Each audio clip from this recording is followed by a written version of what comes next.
بسم الله الرحمن الرحيم الحمد لله رب العالمين والصلاة والسلام على سيد الأنبياء والمرسلين وعلى آله وصحبه أجمعين أما بعد أعوذ بالله من الشيطان الرجيم بسم الله الرحمن الرحيم قاف والقرآن المجيد بل عجبوا أن جاءهم منذر منهم فقال الكافرون هذا شيء عجيب۔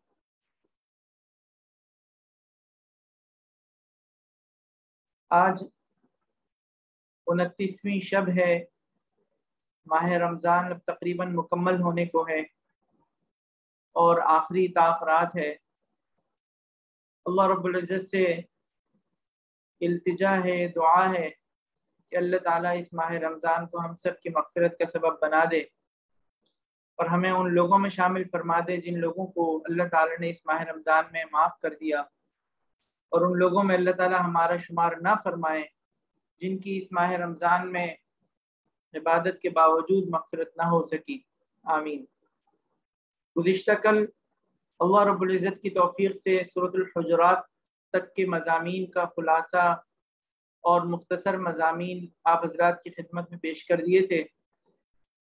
آج اس کے بعد کی جو صورتیں ہیں سورہ قاف اور اس کے بعد کی جو صورتیں ہیں ان میں جو اللہ رب العزت نے مضامین بیان فرمائے ہیں ان کا خلاصہ آپ حضرات کی خدمت میں پیش کیا جا رہا ہے۔ قرآن کریم کی سورۃ القاف، سورہ قاف میں اللہ رب العزت نے بنیادی طور پر عقیدہ آخرت کی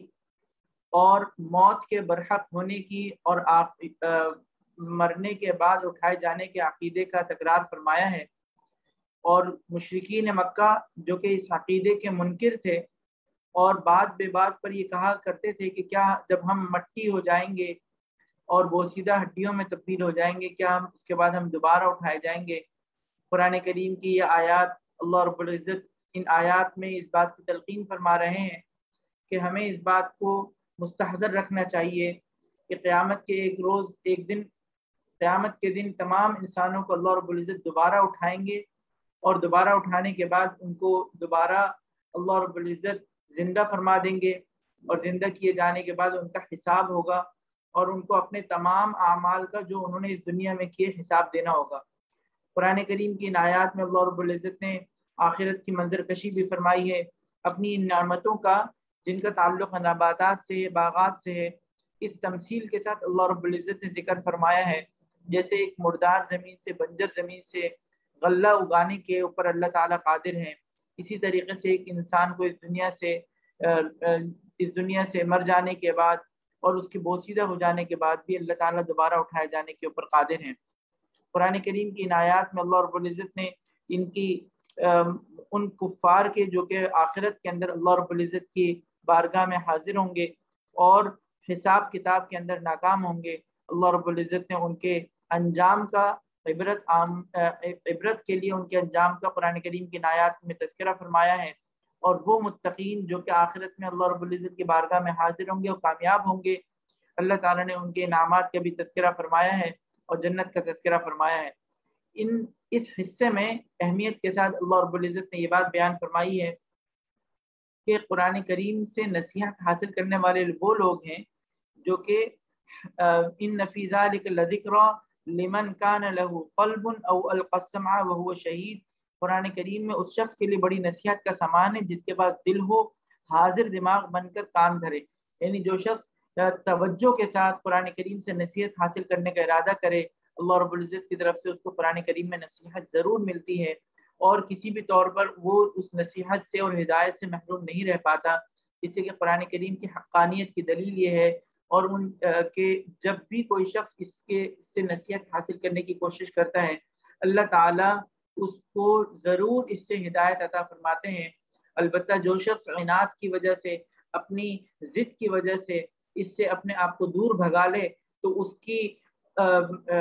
ضد کی وجہ سے، اس کے عناد کی وجہ سے، اس کی سرکشی کی وجہ سے اللہ رب العزت اس کے دل کے اوپر مہر لگا دیتے ہیں، اور یقیناً اللہ رب العزت رحیم ہے، رحمان ہے، اور رحمان اور رحیم ہونے کی وجہ سے اللہ رب العزت کی طرف سے کوئی اللہ تعالیٰ کی طرف سے ہدایت کے اوپر کوئی قدغن یا بندش نہیں ہے، بلکہ اللہ رب العزت کی طرف سے ہدایت کھلی کتاب کے طور پر سامنے موجود ہے۔ لیکن صرف کفار اپنی ضد اور عناد کی وجہ سے اس کو قبول کرنے سے عاری ہیں۔ قرآن کریم کی صورت کے بعد صورت الزاریات ہے۔ صورت الزاریات میں بھی اللہ رب العزت نے اپنی نعمتوں کا ذکر فرمایا ہے، اور نعمتوں کو ذکر فرمانے کے بعد حضرت ابراہیم علیہ السلام کے واقعے کو بھی بیان فرمایا ہے، اور اسی طریقے سے اللہ تعالیٰ نے ان نیک بندوں کا ذکر فرمایا ہے جو کہ نیکی کے اوپر قائم ہیں، اور جو سائلین ہیں، سوال کرنے والے محرومین ہیں، ان کے اپنے مال میں ان کا حق محسوس کرتے ہیں اور اپنا حق سمجھتے ہوئے ان کی اعانت کرتے ہیں، اور ان تمام آداب کی رعایت رکھتے ہیں جو آداب اللہ رب العزت نے قرآن کریم میں دیگر مقامات کے اوپر بیان فرمائے ہیں، اور ان کی عزت نفس کو ملحوظ رکھتے ہوئے، ان تمام چیزوں کو ملحوظ رکھتے ہوئے وہ اللہ کے دیے ہوئے مال میں سے ان کے اوپر مال خرچ کرتے ہیں، اور اسی طریقے سے سحری میں استغفار کرتے ہیں۔ ان کی ایک صفت یہ ہے وَبِالْأَسْحَارِ هُمْ يَسْتَغْفِرُونَ کہ سحری کے وقت میں وہ توبہ اور استغفار کرتے ہیں، اللہ سے معافی مانگتے ہیں کہ اے اللہ ہماری عبادات میں جو کمی کوتاہی رہ گئی، جو ہم سے عبادات کا حق ادا نہیں ہو سکا، اللہ تعالی ہمیں ان تمام گناہوں کے اوپر معاف فرما دے۔ قرآن کریم کی اسی صورت کے اندر وہ مشہور آیت بھی ہے جس میں اللہ رب العزت نے مقصد تخلیق کو بیان فرمایا ہے کہ وَمَا خَلَقْتُ الْجِنَّ وَالْإِنسَ إِلَّا لِيَعْبُدُونَ کہ جنات اور انسان کو میں نے اس دنیا میں اپنی بندگی کے لیے پیدا فرمایا۔ یہ اللہ تعالیٰ کی شان ہے کہ اللہ تعالیٰ نے اس دنیا کے اندر انسان کو جو پیدا فرمایا ہے اس کا مقصد یہ ہے کہ وہ اللہ تعالیٰ کی مان کر چلے، اللہ تعالیٰ کی بندگی کرے، اپنا سر اللہ تعالیٰ کے سامنے تسلیم خم کرے، اور اپنی گردن جھکا دے، اور جیسے ہی اللہ تعالیٰ کا حکم آ جائے، اللہ تعالیٰ کا حکم آ جانے کے بعد، حکم واضح ہو جانے کے بعد، اللہ تعالیٰ کے حکم کے سامنے آ جانے کے بعد اللہ تعالیٰ کا حکم مان لے اور اپنی خواہش چھوڑ دے، شیطان کے بہکاوے میں نہ آئے، اللہ تعالیٰ کا حکم مان لے۔ یہ اللہ تعالیٰ کی طرف سے حکم ہے، اور یہی بندگی کا تقاضا ہے کہ بندہ جس طریقے سے اپنے آقا اور مالک کے حکم کا انتظار کرتا رہتا ہے اور حکم آنے کے بعد فوراً اس کی تعمیل کرتا ہے، یہی کیفیت ایک انسان کی ہونی چاہیے کہ اللہ رب العزت کا حکم آنے کے بعد فوراً اس کی تعمیل میں لگ جائے۔ چنانچہ اللہ رب العزت نے قرآن کریم کی ان آیات میں ایک بندے کے اوپر جو اللہ تعالیٰ کے احسانات ہیں، ان احسانات کو اللہ تعالیٰ نے بیان فرمایا کہ اللہ تعالیٰ نے انسان کو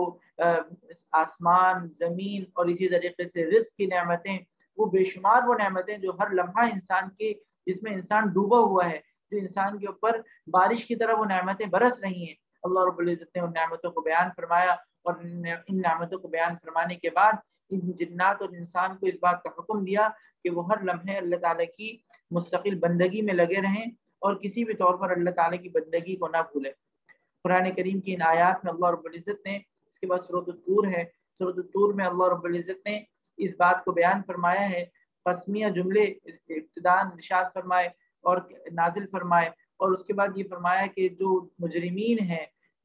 جو خطا کار ہیں، کفر کرنے والے لوگ ہیں، وہ ضرور اللہ تعالیٰ کی عذاب میں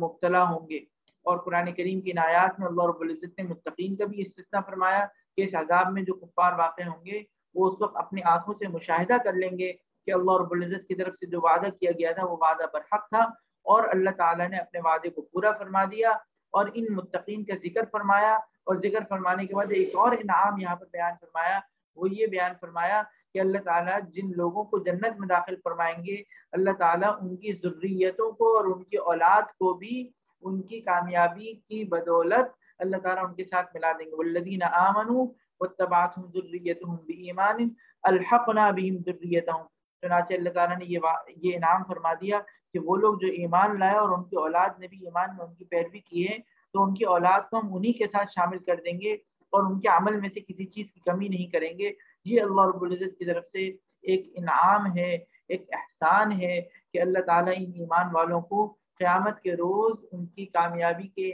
بے شمار انعامات جو اللہ تعالیٰ کی طرف سے ہوں گے، ان میں سے ایک انعام یہ بھی ہوگا کہ ان کی اولاد کی اگر کوئی کمی کوتاہی رہ گئی ہوگی جس کی وجہ سے وہ اپنی کسی غلطی کی وجہ سے کسی محاسبے میں ہوں گے، مواخذے میں ہوں گے، اللہ تعالیٰ نے یہ ایمان والوں سے یہ وعدہ فرما لیا کہ جب یہ لوگ نیکی کے راستے پر چل رہے ہوں گے اور انہوں نے محنت کر کے اور اپنی اولاد کو بھی نیکی کے راستے پر چلایا تھا، خود نیکی پر چلے، اولاد کو بھی نیکی کے راستے پر چلایا، تو اللہ تعالیٰ آخرت میں یہ وعدہ فرما رہے ہیں کہ ان کو جو ہے ان کی اولاد کو بھی اللہ تعالیٰ ان کے ساتھ ملا دیں گے۔ اس کے بعد سورۃ النجم ہے۔ سورۃ النجم میں اللہ رب العزت نے یہ مکی دور میں نازل ہوئی، اور اس مکی دور کے اندر نازل ہونے والی صورتوں میں اللہ تعالیٰ نے نبی اکرم صلی اللہ علیہ وسلم کی صفات کو بیان فرمایا ہے، اور خصوصی طور پر اس میں اس واقعے کا بھی بیان فرمایا ہے کہ جس میں حضرت جبرائیل علیہ السلام نبی اکرم صلی اللہ علیہ وسلم نے حضرت جبرائیل علیہ السلام کو دیکھا، تو لہٰذا قرآن کریم کی ان آیات میں اس کا تذکرہ فرمایا۔ اور اسی طریقے سے قرآن کریم کی ان آیات میں اللہ رب العزت نے اس بات کو بھی بیان فرمایا کہ وہ لیس للانسان الا ما سعی، کہ انسان کو انسان کی نجات کا دار و مدار اس کے اپنے عمل کے اوپر ہے۔ جو کچھ اس نے عمل کیا ہے، جیسا اس نے عمل کیا ہے، اسی طریقے سے اسی کے مطابق اس کا انجام ہوگا، اسی کے مطابق اس کا آخرت میں حشر ہوگا۔ اگر اس نے ایمان کے ساتھ اپنے عمل کو مکمل کیا ہوگا تو آخرت میں بھی اللہ رب العزت کے یہاں اس کے نیک عمل کی قدر ہوگی، اور اس کے نیک عمل کی قدر کی وجہ سے اللہ تعالیٰ کے یہاں اس کو کامیابی اور کامرانی کا انشاءاللہ مزدہ ملے گا۔ اور اگر اس نے اس دنیا کے اندر ناکامی کی تو کسی دوسرے کے کہنے کی وجہ سے، کسی دوسرے کے عمل کی وجہ سے اس کو کسی قسم کی کا فائدہ نہیں ہوگا، الا یہ کہ اللہ تعالیٰ کی طرف سے احسان کا اور کرم کا معاملہ ہو جائے۔ لیکن دار و مدار کامیابی کا انسان کے اپنے عمل کے اوپر ہے، جیسا اس کا عمل ہوگا ویسا ہی آخرت میں اس کا انجام ہوگا۔ تو یہ قرآن کریم کی آیات اللہ رب العزت سورۃ النجم میں بیان فرمائی ہیں، اور نبی اکرم صلی اللہ علیہ وسلم کے لیے بات بیان فرما دی کہ وما ينطق عن الهوى ان هو الا وحی یوحى، کہ نبی اکرم صلی اللہ علیہ وسلم اپنی خواہش سے کچھ نہیں بولتے، یہ تو خالص وحی ہے جو ان کے پاس بھیجی جاتی ہے۔ قرآن کریم کی اس آیت کی تشریح کے اندر مفسرین اکرام رحمہ اللہ نے بیان فرمایا ہے کہ احادیث مبارکہ جو نبی اکرم صلی اللہ علیہ وسلم کے فرامین ہیں، نبی اکرم صلی اللہ علیہ وسلم کے اقوال ہیں، احادیث ہیں جو قرآن کریم کا حصہ نہیں ہے، لیکن چونکہ قرآن کریم میں ان احادیث مبارکہ کے من جانب اللہ ہونے اور وحی برحق ہونے کی تصدیق فرما دی گئی ہے، اس لیے احادیث مبارکہ بھی برحق ہیں، جس کو وحی غیر مطلوب کہا جاتا ہے، یعنی وحی کا وہ حصہ جو قرآن کریم کی تلاوت میں شامل نہیں فرمایا گیا، لیکن وہ اللہ تعالیٰ کی طرف سے بھیجا ہوا کلام ہے، اللہ تعالیٰ کی طرف سے بھیجی ہوئی وحی ہے، اور اس وحی غیر مطلوب کو قرآن کریم کا اللہ رب العزت نے حصہ تو نہیں بنایا، لیکن اس کے اندر انسان کے لیے ہدایات ہیں، اور انسان کو اس سے رہنمائی حاصل کرنے کی تلقین فرما دی گئی ہے۔ قرآن کریم کی سورت کے بعد سورۃ القمر ہے۔ سورۃ القمر میں اللہ رب العزت نے ایک آیت کا تذکرہ، ایک معجزے کا تذکرہ فرمایا، اور جو نبی اکرم صلی اللہ علیہ وسلم نے کے اشارے سے چاند کے دو ٹکڑے فرما دیے گئے، نبی اکرم صلی اللہ علیہ وسلم کے اس معجزے کا قرآن کریم کی صورت میں تذکرہ فرمایا، اور ایک آیت اللہ رب العزت نے اس صورت کے اندر مقرر بار بار نازل فرمائی کہ ہم نے اس قرآن کو نصیحت حاصل کرنے کے لیے آسان بنا دیا ہے۔ تو کیا ہے کوئی شخص جو اب نصیحت کو حاصل کریں؟ اس قرآن کریم کی معجزہ ہے، خصوصیت ہے کہ جو شخص اس قرآن کریم کو سمجھنے کی کوشش کرتا ہے، قرآن کریم سے فہم حاصل کرنا، سمجھ حاصل کرنا اس کے لیے آسان ہو جاتا ہے۔ حتیٰ کہ یہ بات بھی مشاہدے میں ہے کہ اگر کوئی شخص قرآن کریم سے نصیحت حاصل کرنے کی کوشش کرے اور اس کے بعد دوبارہ اس پر غور و فکر کرے تو ہر دفعہ اس کی نصیحت میں اضافہ ہوتا ہے۔ جس طریقے سے قرآن کریم کی دیگر آیات میں اللہ تعالیٰ نے بیان فرمایا ہے کہ وہ لوگ جو ایمان لائے اور تقویٰ کو اختیار کیا، اللہ تعالیٰ ان کے ایمان میں اضافہ فرمایا، زیادتہم ایمان، ان کے ایمان میں اضافہ ہوتا ہے۔ ایمان کی زیادتی کا کیا مطلب ہے؟ ایمان کی زیادتی کا مطلب یہ ہے کہ ان کی نصیحت میں اضافہ ہوتا ہے، ایمان میں اضافہ ہوتا ہے، اور ان کے دل گرفتگی میں اضافہ ہوتا ہے۔ یہ ساری چیزوں میں اللہ رب العزت اضافہ فرما دیتے ہیں، ان چیزوں میں اضافہ ہوتا ہے۔ تو لہٰذا قرآن کریم کا یہ اعجاز ہے، تو اس کو جب بھی پڑھا جاتا ہے اللہ تعالیٰ کی طرف سے اس کے اندر نصیحت ملتی ہے۔ حضرت عائشہ رضی اللہ تعالیٰ عنہ سے مروی ہے کہ فرماتی ہیں کہ یہ قرآن کریم کی اس صورت مکہ مکرمہ کے بالکل ابتدائی دور میں نازل ہوئی، جب ان کی کھیلنے کی عمر تھی اور وہ بہت چھوٹی تھیں، بچی تھیں اور کھیل کود میں مشغول رہتی تھی۔ اس زمانے میں قرآن کریم کی صورت اللہ رب العزت نے نازل فرمائی، اس لیے کہ مکہ کے دور کی وہ اس زمانے کی نازل کردہ صورت ہے جس زمانے میں مشرکین مکہ کو یہ اس معجزے کے ذریعے سے تنبیہ فرمائی گئی تھی جو نبی اکرم صلی اللہ علیہ وسلم کے ہاتھ پر اللہ تعالیٰ نے واضح فرما دیا تھا۔ قرآن کریم کی صورت کے بعد سورۃ الرحمن ہے۔ سورۃ الرحمن میں اللہ رب العزت نے اپنی نعمتوں کو بیان فرمایا ہے، قرآن کریم کی اس صورت کے فضائل بیان فرمائے ہیں، اور فَبِأَيِّ آلَاءِ رَبِّكُمَا تُكَذِّبَانِ، بے شمار نعمتوں کو اللہ رب العزت نے قرآن کریم کی اس صورت کو بیان فرمایا ہے۔ تو لہٰذا بے شمار نعمتوں کا احسان اللہ تعالیٰ نے یاد دلایا ہے کہ تم اللہ تعالیٰ کی کن کن نعمتوں کو جھٹلاؤ گے، کون کون سی نعمتوں کو جھٹلاؤ گے، تمہارے جان میں، تمہارے جسم میں، اور اسی طریقے سے اس دنیا کی نعمتوں میں بے شمار اللہ تعالیٰ کی نعمتیں ہیں، لہٰذا اے جن و انس تم اللہ تعالیٰ کی کون کون سی نعمتوں کو جھٹلاؤ گے۔ قرآن کریم کی اس صورت کے اندر اللہ رب العزت نے جنت کی نعمتوں کو بھی پرشوق انداز میں اور پرکشش انداز میں بیان فرمایا ہے، اور اس کی ایسی خوبصورت منظر کشی فرمائی ہے کہ انسان اس جنت کے شوق میں عمل صالح کی طرف متوجہ ہو جائے اور جہنم سے ایسا جہنم سے بچنے کے لیے اور جنت کو حاصل کرنے کے لیے اپنی کوششیں شروع کر دے۔ اللہ تعالیٰ سے دعا ہے کہ اللہ تعالیٰ ہمیں قرآن کریم کی ان آیات کو سمجھنے کی اور اس کے مطابق عمل کرنے کی توفیق عطا فرمائے، اور اپنی نعمتیں اللہ تعالیٰ ہم پر اس دنیا کے اندر اور آخرت کے اندر اپنی نعمتیں ہم پر اللہ تعالیٰ واضح فرما دے۔ اسی طریقے سے سورۃ الواقعہ ہے جس میں اللہ تعالیٰ نے قیامت کا تذکرہ فرمایا ہے، مومنین کی ان جماعت کا ذکر فرمایا ہے جو نیکی کے راستے کے اوپر ہیں اور آخرت کے اندر سرخرو ہوں گے، کامیاب ہوں گے، اصحاب الیمین میں ان کا شمار ہے، اور اسی طریقے سے ان لوگوں کا بھی تذکرہ فرمایا جو اصحاب الشمال ہیں یعنی ناکام ہیں، ان کا ایک برے انجام کا تذکرہ فرمایا کہ وہ لوگ اپنی برائیوں کی وجہ سے، برے اعمال کی وجہ سے، سرکشیوں کی وجہ سے آخرت میں اللہ تعالیٰ کے عذاب کا سامنا کریں گے اور ناکام ہوں گے۔ تو قرآن کریم کی آیات میں اللہ رب العزت نے اپنی نعمتوں کو بیان فرمایا کہ تم کون کون سی نعمتوں کو تم اپنی ان نعمتوں کو یاد رکھو، اور یہ بے شمار نعمتیں ہیں، کھیتی کی نعمت ہے، تمہاری پیدائش کی نعمت ہے، پانی کی نعمت ہے، اور لکڑیوں کی سے تمہارے فائدہ اٹھانے کی نعمتیں، بے شمار وہ نعمتیں ہیں جو انسان کے لیے اس دنیا کے اندر اللہ تعالیٰ نے میسر کر دی ہیں، مسخر کر دی ہیں۔ انسان ہر لمحہ اس سے فائدہ اٹھاتا ہے، اور اللہ رب العزت نے اس کی طرف انسان کو متوجہ فرمایا اور یہ تنبیہ بھی فرمائی کہ اگر یہ پانی زمین میں اتر جائے تو تم اس کے اوپر قدرت رکھتے ہو کہ